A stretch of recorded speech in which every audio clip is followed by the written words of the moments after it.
yesterday we had a good look at the state of te reo Māori, and I apologise for depressing us all.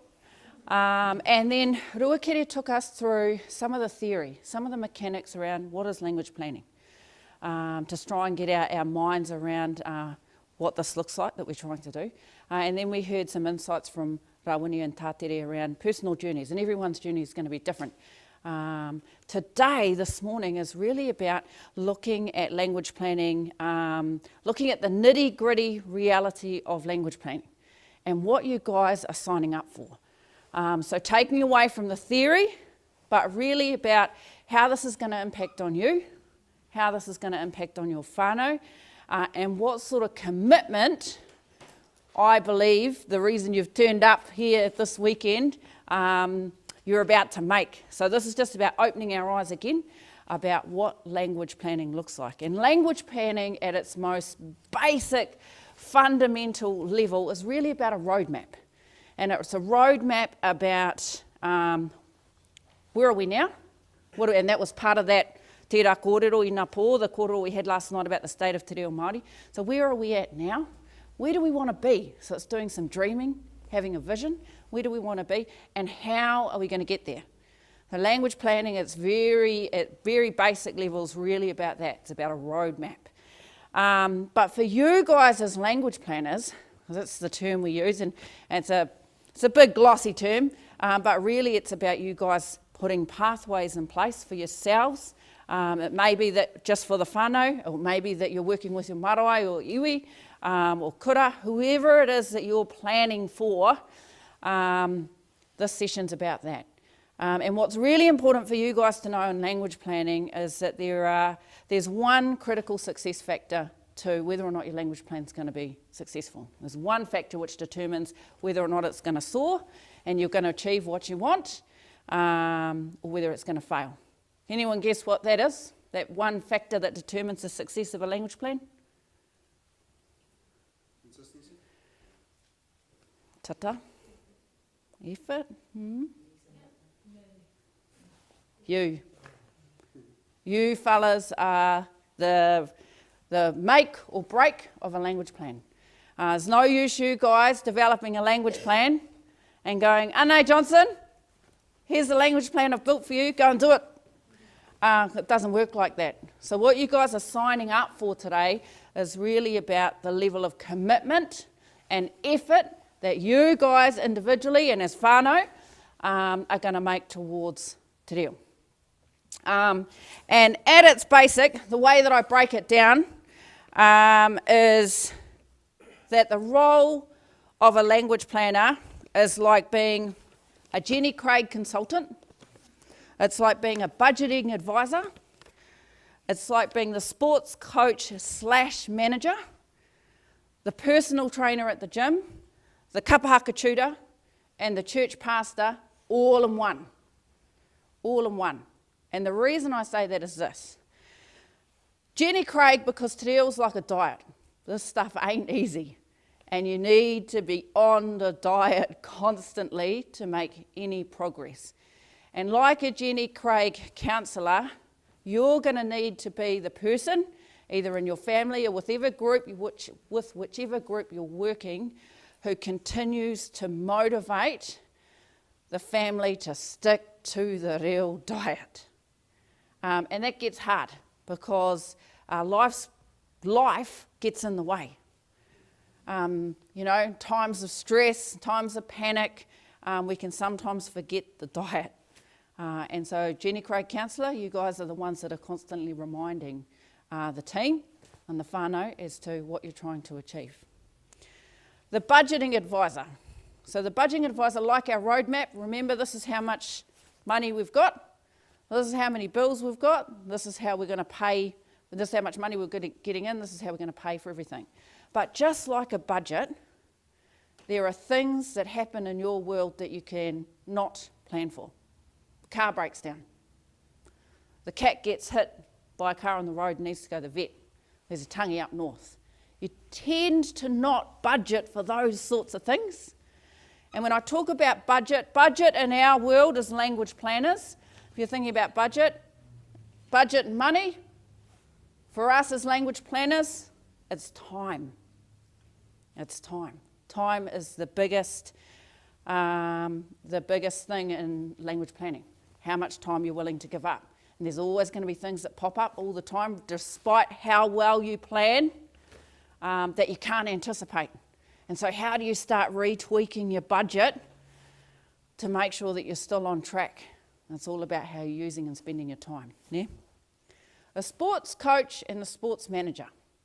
Because believe it or not, there is no ready-made kit for you to go and pick up with all your language planning tools and all your resources for you to take out onto the sports field for the kids, crack it open, get all the gears out so they can go and play the game in te reo. Or play or do te reo, if the sport is te reo. That's not ready. So as the sports coach, first and foremost, you need to go and teach everyone the rules. So the conversations that we're having this week end about critical awareness, about the state of te reo Māori. Those are conversations that you guys now need to go and have with others. You have to coach them. Why is te reo important?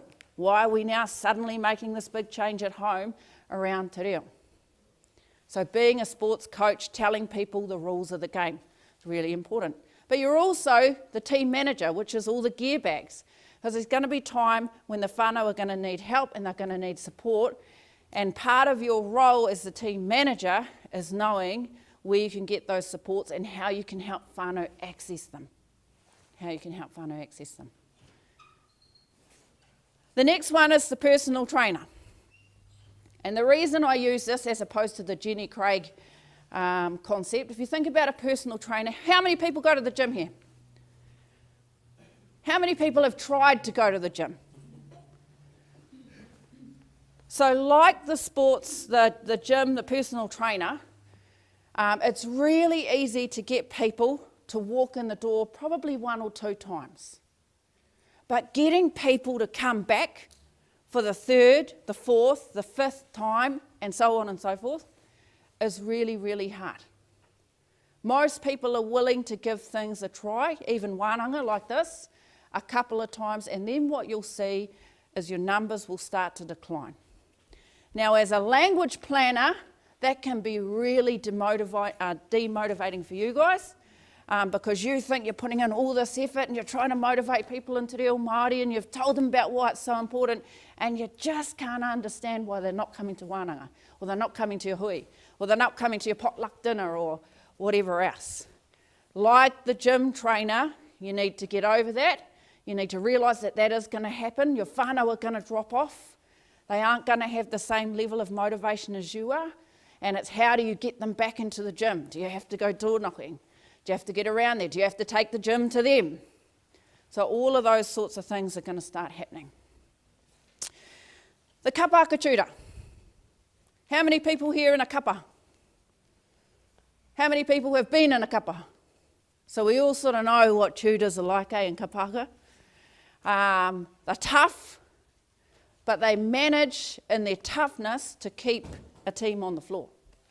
You're still going to be in your ranks and ready to go through those drills. And what you need to acknowledge as the kapaka tutor is that people are coming in, they're looking for advice and direction from you, and sometimes as the tutor, you actually need to tell them when they're singing flat, when they're out of time, when they haven't, when you can tell they haven't been practicing at home, so they're not up to speed with the rest of the group. But you have to do it in a way where that whānau or that group or that person still wants to stand in the ranks.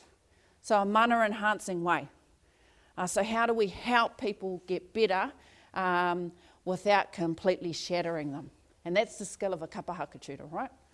You've still got a team on the floor that wants to perform and they want to get better and they can take critique and direction well. And the way that you guys do that is actually super important. The last one is about the church pastor. And this is the hareruia āmine, going out and preaching the value of te reo Māori. Because in life we can get distracted very, very, very easily. There's heaps of stuff going on. And it's what we're asking our whānau to do, what we're asking you to do in your whānau, this is a lifestyle change. From getting the kids up in the morning, from getting them to kura, from going out, getting the groceries, from seeing whānau on the weekend, to dealing with the kids that won't get dressed in the morning, so you're running late and there's traffic, and all of those sort of situations that come up. When we're looking at language planning, when we're looking at the revival of te reo Māori and its use in our homes and in our communities, what we're asking you guys to do is change your lifestyle. And Ōahi Kore, if we think of Ōahi Kore, smoke-free as a lifestyle change, what they say is it usually takes multiple times for people to break the habit.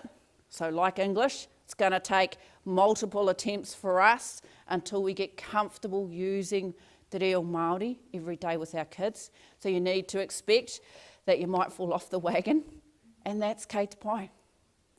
And that's kei te pai. So expect that.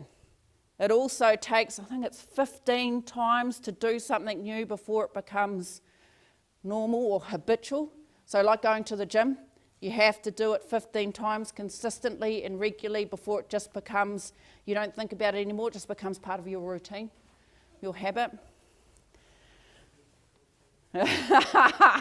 So if you fall off at 14, kei te pai, get back on the waka.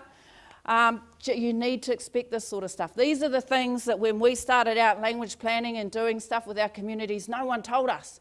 And so we'd be crying in the corner because no one had turned up to our wānanga, and the kids aren't speaking Māori, why aren't they speaking Māori? And it's just about you guys being aware that there are going to come times when you're going to get frustrated, you're going to be hoha, you're going to want to rip someone's head off.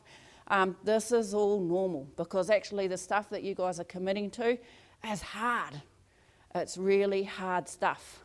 So you need to find ways to keep yourselves motivated and find some support networks. And as I said before, the most important factor in your guys' family language plan being successful, your own language plan being successful, is you.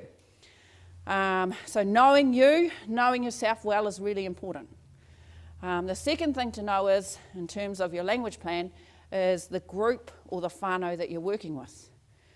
Knowing your community and knowing your whānau is important for you guys so that you can tweak and you can adapt your language plan to suit your whānau or your situation. The last thing to know is really about how and where can you guys find support and resources to help you with this mammoth mission you're about to undertake.